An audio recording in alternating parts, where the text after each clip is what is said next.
શુક્રવાર હોજે હું ચિહર ફરવા નીકળી હતી એટલે ફરતી ફરતી આ બુનો ના ઘેર જતી એટલે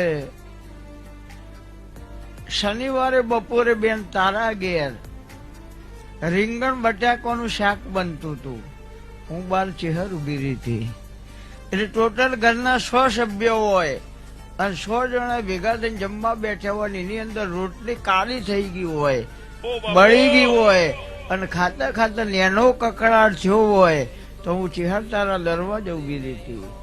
એટલે તને કોકને મેણું માર્યું હોય કચો જવું હો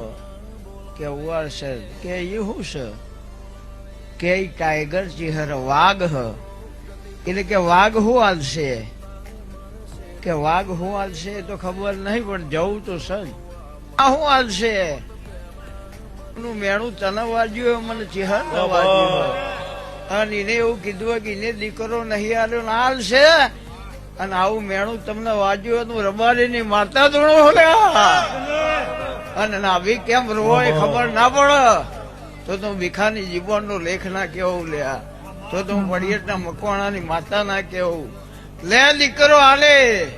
એવું સાચું હોય. તમે કયા ગામથી આયા? ચીખલી. ચીખલી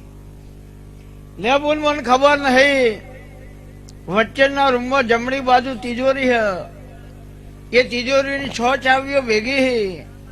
223 નંબરની ચાવી લગાડી મેન દરવાજો ખુલે તિજોરી ખોલીને મેં ચિહરે ચેક કર્યું નીચેના ડ્રોવરનું લોક ફેલ થઈ ગયેલું હોય એમાં ચાવી નહીં લાગે